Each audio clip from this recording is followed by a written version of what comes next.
musim dingin. Musim dingin. Dan kondisi chaos dengan banyak bangunan yang runtuh sempurna. Artinya kalau kita sebut secara teknis itu pancake, habis. Oh. Kondisi chaos, sifatnya masif, gempanya di darat, otomatis semua chaos. Dan yang kita takutkan adalah, ini adalah misi pertama tim Inasar pada pasca AIC 2019.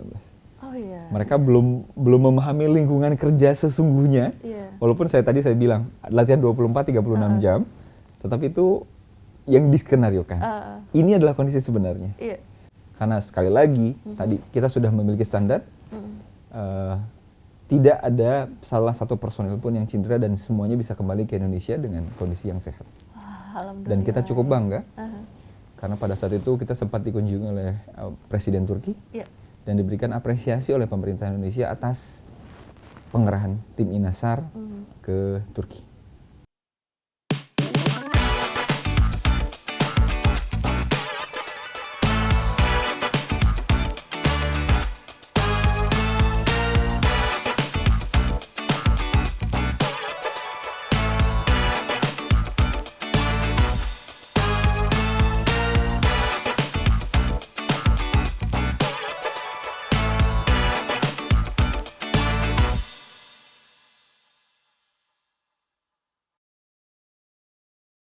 Assalamualaikum warahmatullahi wabarakatuh. Semangat pagi Sobat SAR, jumpa lagi dengan saya Adistia Sahda di podcast Basarnas yang penuh inspirasi. Podcast yang menghadirkan narasumber-narasumber hebat dengan kisah hidup yang pastinya menarik. Podcast yang menghadirkan gagasan dikemas dengan obrolan santai yang berjudul SAR Talk, Search the Inspiration and Rescue the World. Sobat SAR, kali ini kita kedatangan tamu yang gak kalah istimewanya dari tamu-tamu podcast sebelumnya. Penasaran? Simak terus podcast ini sampai habis ya. Dan sebelum kita lanjut, jangan lupa subscribe dulu YouTube channel Basarnas ini dan nyalakan loncengnya. Di episode kali ini kita kedatangan narasumber yang gagah, cakep, dan smart people. Beliau ini tim Inasar, anggota Working Group Insarak, Bapak Wahyudi Laksono Putra. Halo Pak Yudi. Selamat pagi Mbak Dis. Boleh saya panggil Mas, Kakak, Abang, AA, atau apa nih? Kayaknya soalnya kelihatannya masih muda gitu kan, masih fresh. Kalau dipanggil Bapak, kayaknya gimana? Mas aja deh. Mas aja ya, boleh ya. Saya izin panggil Mas Yudi. Silakan Mbak. Mas Yudi, sebelum kita memulai obrolan kita pada kesempatan ini, saya ingin menawarkan Mas Yudi mau minum apa, Mas?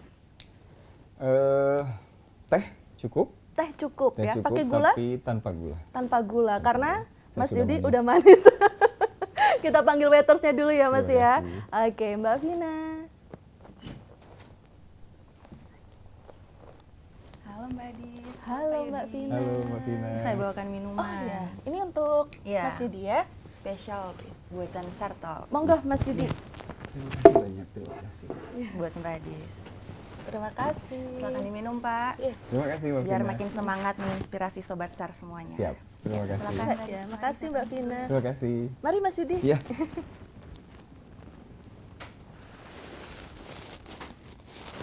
Biasa minum teh Mas Yudi?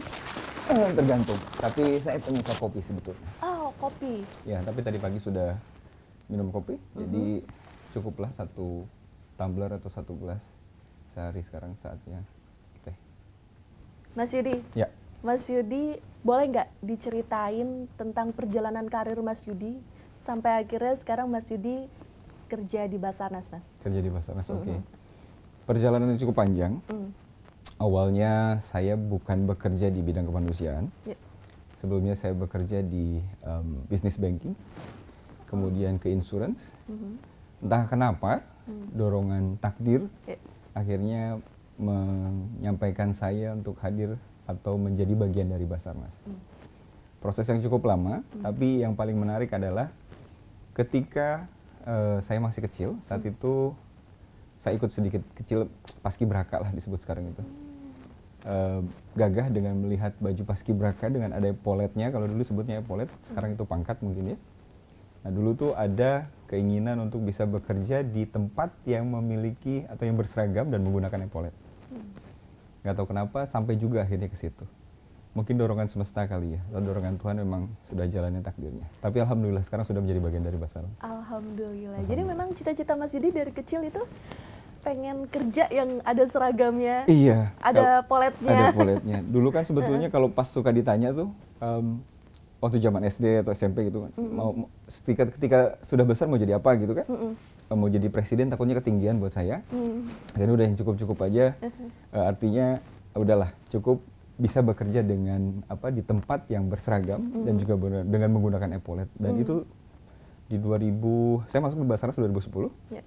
Dan ternyata pada saat itu masih menggunakan seragam warna biru dan menggunakan pangkat, dan cukup bangga bisa menjadi bagian dari Basarnas. Akhirnya alhamdulillah cita-cita Mas Yudi terwujud ya Alhamdulillah, Mas terima ya. kasih. Mas Yudi, Ya. ngomong-ngomong masalah cita-cita, memangnya hobi Mas Yudi itu apa sih Mas? Hobi, kalau hobi lebih kepada olahraga sebetulnya. Seperti main bola atau futsal is oke.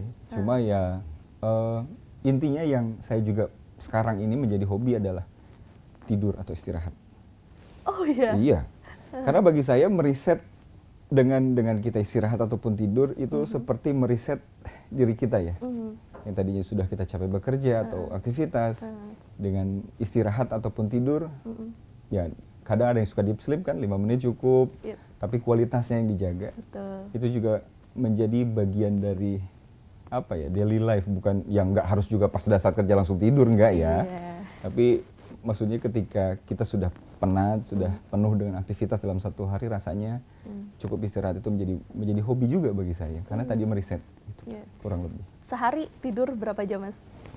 Sehari tidur, saya usahakan tidak lebih dari jam 10, dan sebelum atau pada saat azan subuh itu sudah bangun. Itu haruslah. Jadi benar-benar menjaga kualitas tidur ya Mas ya, Menjaga agar kualitas. kinerja Mas Yudi selama bekerja bisa optimal ya Mas. Bisa optimal, tapi ya pencitraan kali ya. By the way Mas, Iya. ngomongin, tadi kita udah ngomongin hobi Mas Yudi, cita-cita. Boleh tahu Mas, asal Mas Yudi tuh dari mana sih Mas? Saya lahir di Bandung, Mhm, saya besar di Jakarta, mhm, dan kemudian sebelum di Basarnas ini, saya memang fokus di Jakarta. Penempatan pertama saya adalah di Pontianak. Jadi oke. cukup nomaden. Aha. Setelah dari Pontianak bergeser kembali ke Jakarta, dan alhamdulillah sekarang masih di Jakarta. Iya. Tidak tahu di hari kemudian. Di Pontianak berarti dari tahun Dari tahun 2010 sampai dengan 2012. 2010 sampai 2012. Tapi dari kecil di Bandung ya Mas Dari ya? kecil di Bandung, SD sampai kelas 6, menjelang SMP saya pindah ke Jakarta. Baik. Ada makanan favorit nggak Mas selama Mas kecil di Bandung? Tidak ada makanan favorit, tapi bagi saya dengan nasi hangat, telur ceplok atau telur dadar yang hangat juga sudah cukup, rasanya enak banget loh itu. Wah, Plus iya kecap loh sih. itu. Iya, Harus iya. Sambal suka nggak Mas? suka banget. Suka banget ya. Nasi anget pakai sambal, pakai telur ceplok. Wah, Betul. jadi kayaknya ini bakal jadi menu makan siang saya nanti nih Mas kayaknya. Cocok Cocok silakan ya. dicoba. Ngomong-ngomong Mas, Mas Yudi ini lagi pakai seragam apa sih Mas? Ini tuh seragam Inasar. Dari 2019 itu kami mengalami beberapa kali perubahan seragam. Aha. Ini seragam yang terakhir yang teman-teman kemarin waktu pada saat penugasan itu juga inilah seragam yang dipakai. Kalau tidak salah ini tuh ada 3 layer. Kalau kita beraktivitas di ruang atau di tempat yang panas, ini sangat akan terasa panas sekali dan gerah. Tetapi kalau kita beraktivitas atau melaksanakan misi di lingkungan yang cukup dingin, Ya. ini pun tetap tidak akan terasa. Tapi cukup membantu untuk paling tidak membuat tubuh kita nyaman lah. Seperti itu. Dan ini memang didesain khusus agar mobilitasnya juga tetap bisa dijaga, dan faktor safety itu adalah yang utama. Seragam Inasar. Seragam Inasar. Nah, boleh dong Mas ceritain ke Sobat SAR, tugas dan fungsi dari tim Inasar itu apa sih Mas? Iya, sebetulnya tugas dan fungsi tim Inasar itu fokusnya hanya melaksanakan pencarian dan pertolongan di bangunan runtuh. Tetapi sebelum itu, artinya Inasar ini adalah suatu elemen terkecil dari Basarnas Oke. yang menginisiasi Basarnas. Tetapi tim Inasar sendiri itu memiliki sifatnya inklusif, artinya tidak hanya dimiliki oleh Basarnas, tetapi dimiliki oleh Indonesia secara nasional. Artinya pada saat pembentukan pertama kali, tim Anasar itu diisi oleh personal dari Potensi SAR, antara lain Rumah Sakit Cipto Mangunkusumo, ada juga dari Bahar Kampolri. Dan kemudian kita berencana atau memiliki cita-cita kita akan mengembangkan tim Inasar ini jauh lebih inklusif. Bukan hanya terbatas pada tadi yang saya sebutkan, tetapi juga teman-teman yang lain yang memiliki tekad atau keinginan untuk bergabung bersama tim ini. Karena sekali lagi seperti tadi saya bilang, tugas dan fungsi utamanya adalah melaksanakan misi pencarian dan pertolongan. Ketika kita berada di lapangan dan kondisi yang cukup kompleks, itu paling tidak dia harus memiliki jiwa yang kuat. Oke, jadi semua orang bisa ya, ada Semua kemungkinan orang bisa. bergabung untuk Semua jadi orang tim bisa. Inasar. Betul. Ya? Wah, luar biasa sekali Mas job desk-nya ini Ya. tim Inasar.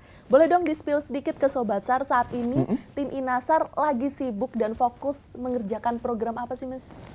Ya, tim Inasar saat ini sedang ingin mengembangkan kapasitasnya. Di tahun 2019 kami sudah mengembangkan diri, kapasitas kami menjadi tim dengan standar internasional, dengan klasifikasi medium. Dan setiap tahun memang ada cycle namanya untuk pelaksanaan reklasifikasi ataupun dari medium meningkat ke kelas yang lebih tinggi, misalkan ke heavy. Nah, itu dilakukan dalam rangka menjaga standar kualitas. Nah, program ini kemudian setiap 5 tahun yang tadi saya bilang, kita akan melaksanakan peningkatan kapasitas. Sesuai dengan arahan kebijakan dari pimpinan di Basarnas, kami ingin mengembangkan tim Inasar ini sekali lagi jauh lebih inklusif dan meningkatkan kapasitasnya. Mudah-mudahan di tahun-tahun mendatang keputusan Basarnas untuk meningkatkan kapasitas ini juga bisa didukung secara strategis di tingkat nasional.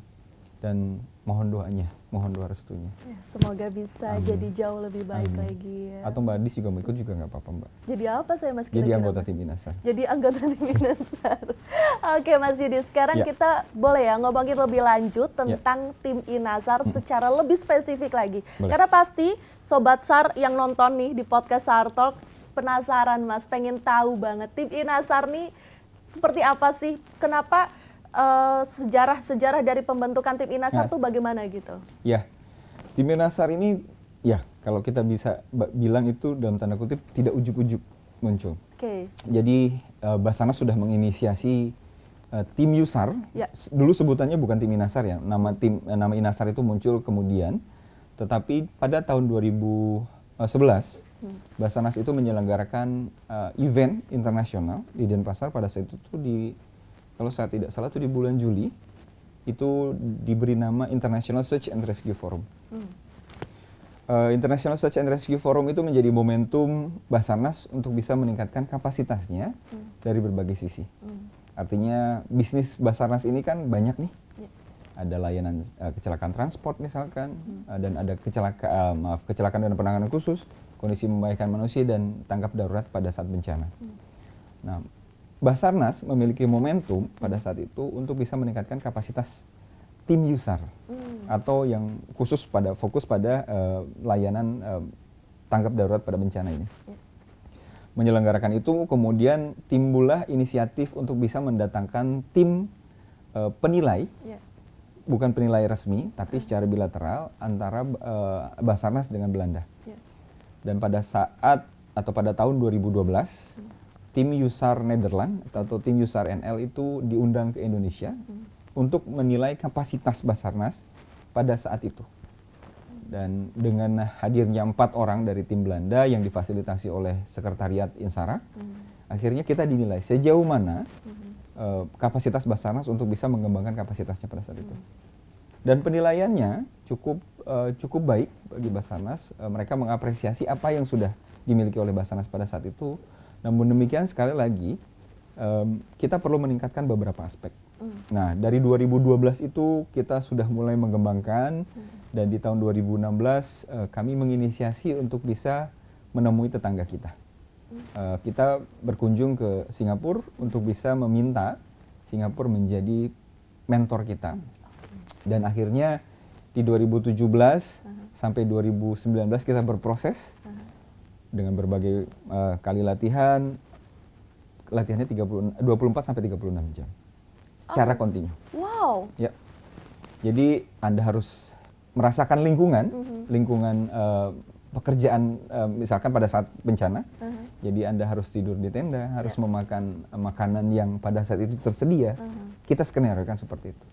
Dan alhamdulillahnya hasil kerja keras kita tuh bisa kita capai di tahun 2019 di bulan November dengan mendapatkan klasifikasi dengan standar INSARAG dengan kelas medium urban search and rescue.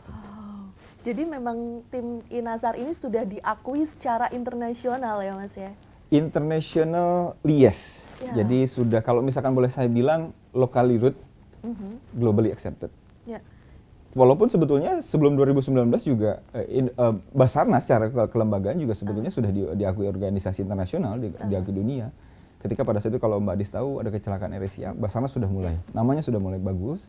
Dan alhamdulillahnya di 2019 dari sisi yang lain, Basarnas mendapatkan nama yang baik. Dan kita membantu juga, apa ya, kalau saya bilang itu soft diplomacy Indonesia di dunia internasional. Yep. Jadi benefitnya ini luar biasa. Luar biasa ya Luar Mas biasa. ya. Mas Yudi, Ya. dengar-dengar tim INASAR kan sudah diakui secara internasional oleh INSARAG. Ya. Mungkin Mas Yudi boleh di-spill ke Sobat SAR, INSARAG itu apa sih Mas? Oke, jadi INSARAG itu adalah kumpulan dari negara, organisasi non-pemerintah, komunitas yang ingin atau memiliki tekad atau keinginan untuk bisa membantu negara yang terdampak. Mereka terbentuk itu sudah lama memang pada saat gempa Armenia dan Italia. Dan pada saat itu negara-negara sudah mulai concern ketika misalkan negara yang terdampak dan mereka sudah tidak memiliki kemampuan lagi untuk bisa membangun kembali atau membantu korban-korban yang terdampak, itu mereka membutuhkan perbantuan internasional. Oh, oke. Nah, negara-negara internasional ini ketika ketika ingin membantu harus memiliki standar yang sama. Bisa dibayangkan saja di negara terdampak pada kondisi chaos, negara manapun bisa masuk untuk membantu, tetapi tidak pernah ada kesamaan metode atau cara pola tindak atau pola pikir pada saat di lapangan bisa terbayang itu akan menjadi chaos. Oh iya. Dan kita pernah merasakan hal itu di tahun 2004. Dalam musibah apa tuh Mas? Tsunami Aceh. Terbayangkan pada saat itu perbantuan yang begitu banyak, baik dari sumber daya maupun dari manusia maupun logistik misalkan masuk ke Indonesia, kondisi chaos, tapi tidak terstandar ini. tidak terstandar dan tidak teratur. Kalau misalkan ada wilayah yang mendapatkan bantuan, sedangkan wilayah yang satu tidak mendapatkan bantuan, itu kan artinya ada ketimpangan. Iya. Nah, INSARAG sudah mulai berpikir bahwa kita harus memiliki standar nih, standar minimum ketika negara-negara internasional ini memberikan bantuan ke wilayah terdampak atau negara terdampak. Nah, akhirnya dibuatlah suatu INSARAG itu menyebut dirinya adalah komunitas, atau kadang mereka menyebut diri mereka adalah keluarga INSARAG. Jadi dianggap satu keluarga, satu komunitas, kita saling membantu sama lain untuk bisa mengembangkan kapasitasnya. Dan akhirnya sampai saat ini INSARAG itu terus berkembang. Dan saya lupa, kurang lebih sekitar 60 tim yang sudah terklasifikasi secara internasional di dunia, dan Indonesia termasuk dengan nomor urut ke 56 kalau tidak salah. Oh, ya. okay. Dan artinya INSARAG itu menaungi semua, dan ketika mulai saat ini mereka ingin juga membantu konsep pelokalan di setiap negara. Itu yang cukup menarik bagi kita. Kita pernah punya pengalaman 2004, pernah punya pengalaman di Palu, likuifaksi, ada Lombok. Bisa terbayangkan Indonesia dengan, ada yang bilang supermarket, ada yang bilang hypermarket, ada yang bilang laboratorium, disebutkanlah semua. Tapi ada embel-embelnya bencana di belakangnya ya? Bencana. Iya. Okay. Tapi ya, intinya kita harus mencoba untuk bisa bergabung ke mereka, mengadopsi konsep mereka, dan mengembangkan itu di tingkat lokal atau di tingkat nasional. Nah, saat ini kan Mas Yudi tadi sudah sampaikan bahwa tim INASAR memperoleh predikat medium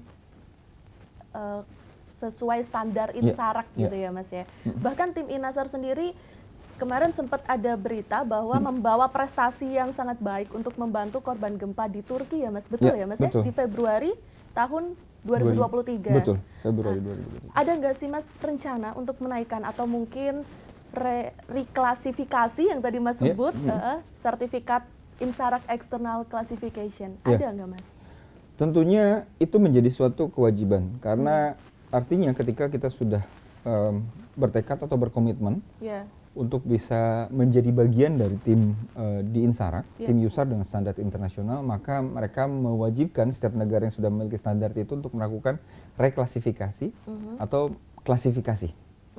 Nah, artinya sekarang kembali ke tingkat pimpinan, Yep. tingkat pimpinan Basarnas terkait dengan kewajiban yang ada, kepatuhan terhadap standar tersebut, kita akan melaksanakan peningkatan kapasitas. Nah, namun demikian yang perlu kita juga lihat kemungkinan apakah dengan dukungan dari pemerintah kita cukup melaksanakan AIR, Insarak External Reclassification, atau meningkatkan dari standar medium ke heavy melalui Insarak External Classification. Jadi klasifikasi kedua. Oke, berarti klasifikasinya tadi dari medium Ke heavy. Ke heavy. Ya. Setelah itu? Dari heavy nantinya akan terus reklasifikasi. Oh, oke. Belum ada Berarti standar yang diatur. pencapaian sudah. tertingginya tuh di heavy, Heavy. ya Mas ya? Sebetulnya pencapaian tertinggi itu bukan pada saat heavy, tapi pada saat penugasan ke luar negeri apa yang sudah dilakukan oleh tim Inasar ke Turki kemarin. Itu pencapaian tertinggi adalah sebetulnya klasifikasi maupun reklasifikasi itu hanya penyamaan standar. Tapi pencapaian seluruh tim USAR di dunia adalah ketika dideploy atau dikerahkan untuk membantu negara terdampak. Itu adalah pencapaian yang paripurna. Baik Mas, ngomong-ngomong tentang sertifikat Insarak External Classification tadi, mungkin Sobat SAR ada yang penasaran Mas. Ya. Kenapa sih Mas sertifikat ini penting Mas untuk tim Inasar? Dengan kata lain, apa sih istimewanya sertifikat ini? Ya, sebetulnya sertifikat sama seperti sertifikat yang lain, hanya berbentuk kertas. Ya. Tapi dalam kertas itu ada sebuah pengakuan dari lembaga, apalagi lembaga Insarak itu merupakan lembaga yang di bawah United Nations atau PBB. Oke. Dan sebetulnya sertifikat itu untuk menandai atau memberikan tanda bahwa tim ini sudah sesuai standar. Dan ketika diminta perbantuan internasional, tim itu bisa masuk. Ya. Dulu pernah ada cerita bahwa tim Basarnas pernah mengerahkan beberapa personilnya untuk membantu pada saat itu gempa Jepang, Ya. tapi belum sesuai standar saat itu. Jadi karena belum sesuai standar, maka mereka tidak diperbolehkan untuk membantu.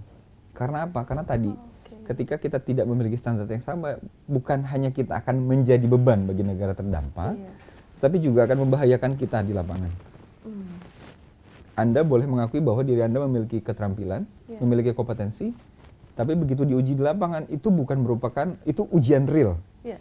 Jadi kalau Anda tidak safety, Anda tidak sesuai standar, Anda akan membahayakan diri Anda.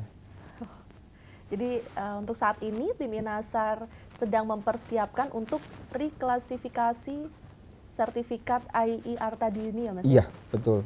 AIC atau AIR, kita lihat. Oh, Kita lihat baik.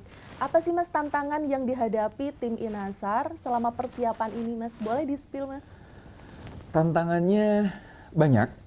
Pertama, ketika kita misalkan kita ingin meningkatkan dari medium ke heavy. Oke. Tentunya ada penganggaran, ada program yang harus dicapai. Apakah program tersebut sinkron dengan program nasional, itu kita mesti lihat. Dan sekali lagi yang menjadi tantangan utama pada saat ini adalah bagaimana tingkat nasional itu bisa mendukung rencana strategisnya Basarnas dalam pencapaian rencana gitu.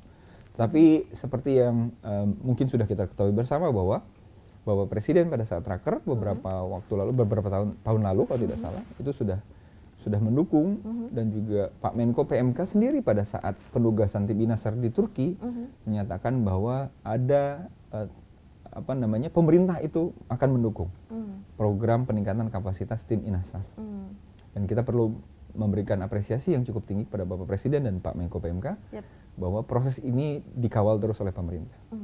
Ngomong-ngomong tadi Mas sempat ngebahas sedikit tentang tim Inasar ikut ke Turki ya Mas ya, ikut serta dalam penanganan bencana di sana.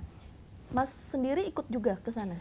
Saya kebetulan pada saat itu tidak bisa ikut, tapi saya membantu teman-teman untuk bisa memberangkatkan mereka lah intinya gitu.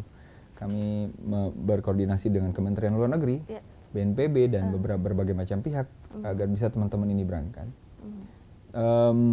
saat itu yang menjadi kekhawatiran kami adalah cuaca yang cukup ekstrim di Turki, Sedang kondisinya musim bagaimana? dingin, Musim dingin. dan kondisi chaos dengan banyak bangunan yang runtuh sempurna. Artinya kalau kita sebut secara teknis itu pancake, habis.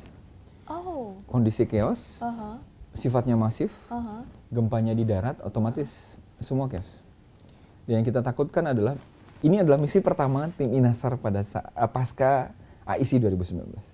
Oh iya. Mereka belum memahami lingkungan kerja sesungguhnya. Iya. Walaupun saya bilang latihan 24-36 jam, tetapi itu yang diskenariokan. Ini adalah kondisi sebenarnya. Iya.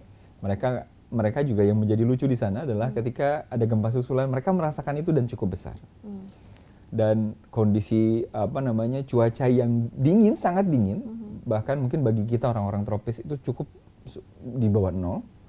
Di bawah 0, Mas. Di bawah 0. Jadi tadi yang Mas bilang kalau pakai pakaian ini tuh gak cukup untuk menutupi keinginan. Mereka tetap harus menggunakan jaket.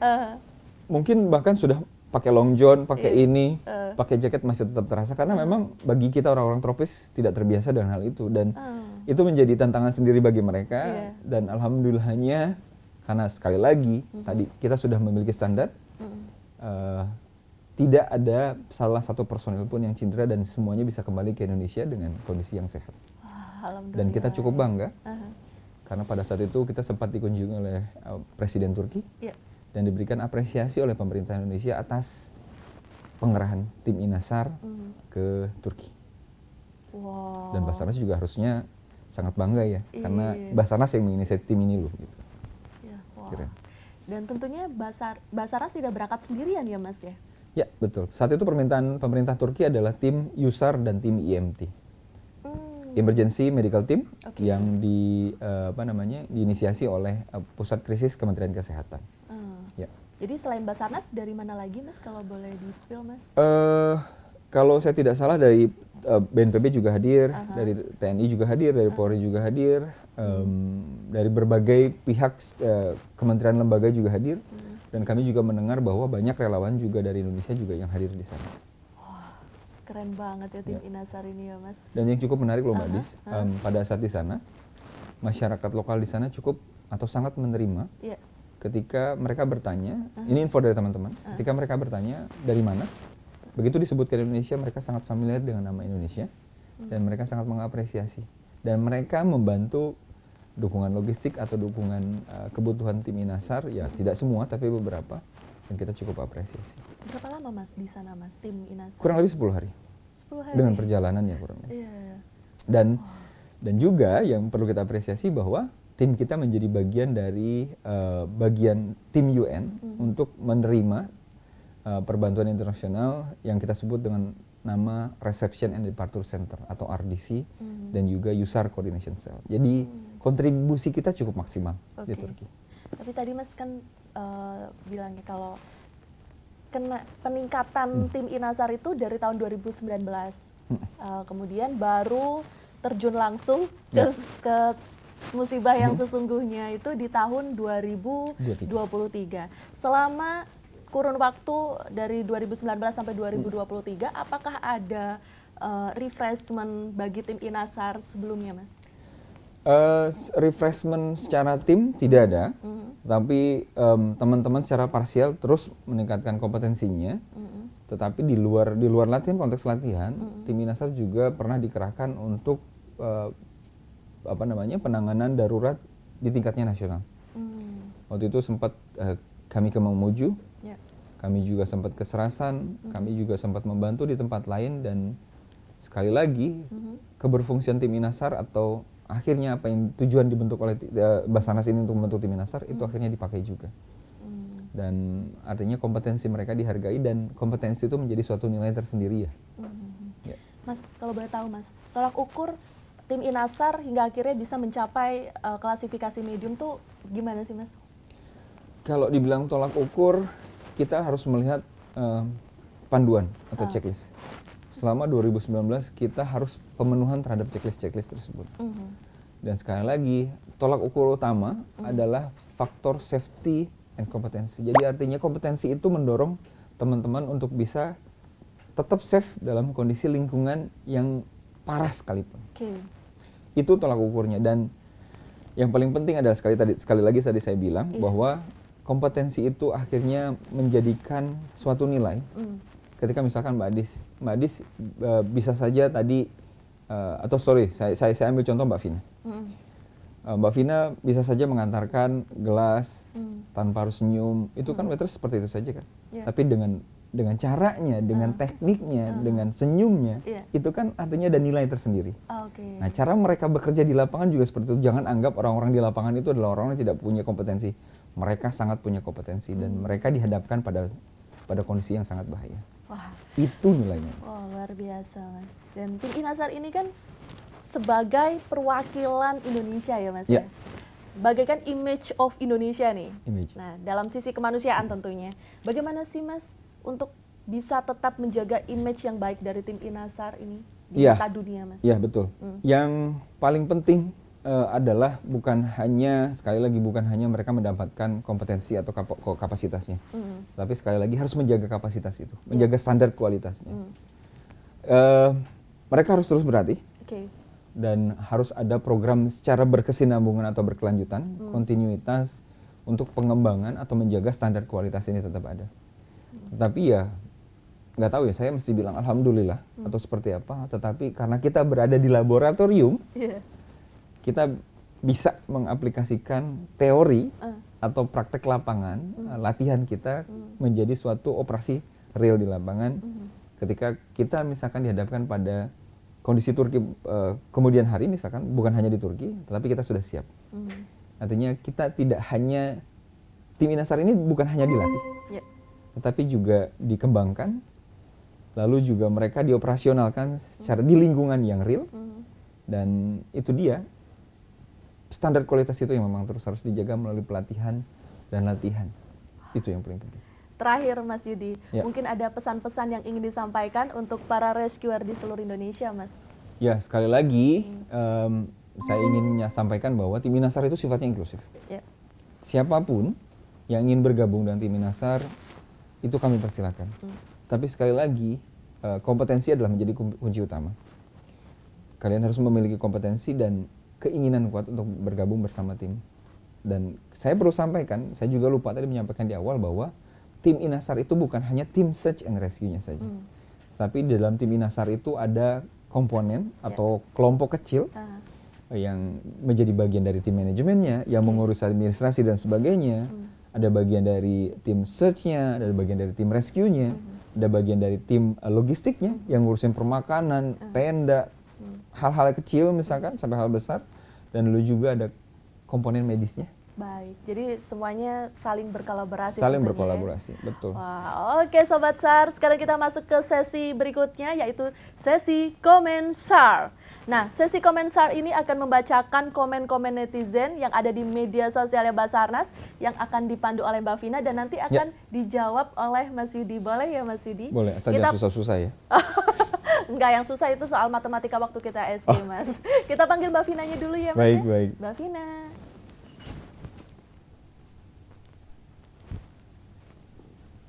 Silahkan Halo, masuk. Mbak Adis. Halo. Pak Yudi. Halo Mbak Vina. Ketemu lagi dengan saya Vina, Pak. Iya, Mbak.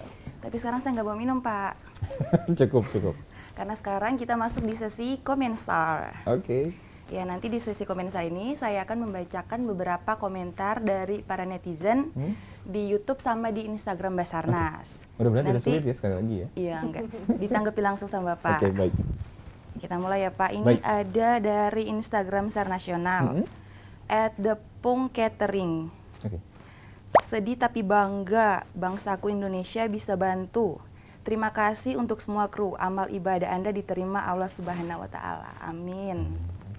Itu dari Instagram. Ada lagi dari YouTube, Pak. Ini dari @yusufdoang2412. Good job tim Inasar. Widih, siapa yang tidak memuji kinerja Inasar ini ya, Mbak? Luar biasa. Tuh gimana Pak caranya Pak untuk bisa terus mendapatkan semangat dari masyarakat, dukungan? Iya. Jadi sekali lagi yang bangga ataupun yang senang itu bukan hanya pemerintah tetapi juga masyarakat Indonesia yang juga senang, buktinya sangat mengapresiasi tim Inasar karena sekali lagi fungsinya tim Inasar itu bukan hanya membantu internasional, tapi juga kita membantu untuk menolong saudara-saudara, kerabat kita, keluarga kita juga yang ada di Indonesia. Artinya ini bagian dari kesiapsiagaan. Dan mudah-mudahan sekali lagi masyarakat juga membantu dalam arti mereka bukan hanya mengapresiasi, tapi juga turut menjadi bagian dari konteks penanggulangan bencana secara keseluruhan di Indonesia.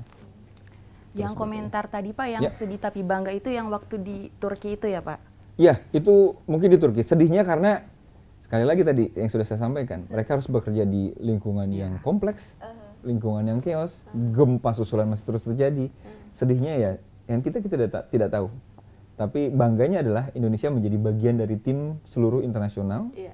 di dunia yang membantu Turki dalam membantu korban-korban yang masih terperangkap di dalam runtuhan bangunan. Terima kasih. Sedih tapi bangga ya Pak? Sedih sekali banget. Terima kasih sekali. Iya. Mbak Vina, Ya. tadi kan saya pesen paket. Oh ada pesan paket tadi Mbak? Boleh minta tolong dibantu dicek, Mbak? Oh iya, Udah sebentar saya nyampe cek atau dulu belum? ya. Jadi Mas Yudi, kami di sini selalu menyediakan bingkisan kenang-kenangan untuk para narasumber yang hadir ke Sartalk ini. Terima kasih loh Mas Yudi sudah Saya juga berkenan. berterima kasih Mbak Adi sudah bisa Ini sih diundang. Mbak Adis yang Nah, ini. ini dia paketnya Mas Yudi. Iya tadi ditinggal sama sarjeknya. Iya. Oh, Kebelet gitu? katanya dia ya. Kebelet apa ya kira-kira ya? Ditaruh di depan. Oh, baik. Oke, Mas Yudi, mohon izin berkenan diterima. Ini kenang-kenangan dari Sartalk. Yeay. Wah. Kenapa harus ada tai lala di sini ya? Biar manis Mas Biar Yudi. Karano Iya. Karno ya. Gantengan ini sih. Oh iya. Ini ada lagi. Oke, ada lagi Mas Oke. Yudi. Ini adalah Ini kaos boleh ditaruh dan dulu? ya boleh. Oh, boleh. Kaos Terima ini kasih. bukan sembarang kaos Mas Yudi. Kaos ini bisa menambah tingkat kepercayaan diri, Oke. menambah kegantengan. Hampir jatuh ya Mas Yudi ya. Keren ya Mas Yudi ya. Wah, Oke, top. bagus ya. Search the inspiration and rescue the world. Mohon berkenan diterima Mas Terima Yudi. kasih banyak, terima Ya. kasih banyak Mbak Adi. Boleh dibantu disimpankan. Kita duduk lagi Mas Yudi. Terima kasih banyak loh Mas Yudi berkenan hadir di Sartalk. Sama-sama Mbak Adi, saya juga Banyak. terima kasih sekali sudah bisa diundang di Sartalk ini. Ya, banyak banget insight dan inspirasi yang didapatkan tentunya untuk para Sobat SAR. Dan Sobat SAR jangan lupa terus saksikan Sartalk setiap hari Sabtu. Yang belum subscribe channel ini, YouTube channel ini silahkan di-subscribe, like, comment, and share. Sampai jumpa lagi di Sartalk. Search the inspiration and rescue the world. Thank you loh Mas Yudi. Terima kasih, Habis Mbak ini Di. langsung kerja lagi. Tentunya. Wah, Terima keren kasih ya kembali, sore-sore terima kasih kerja. kembali.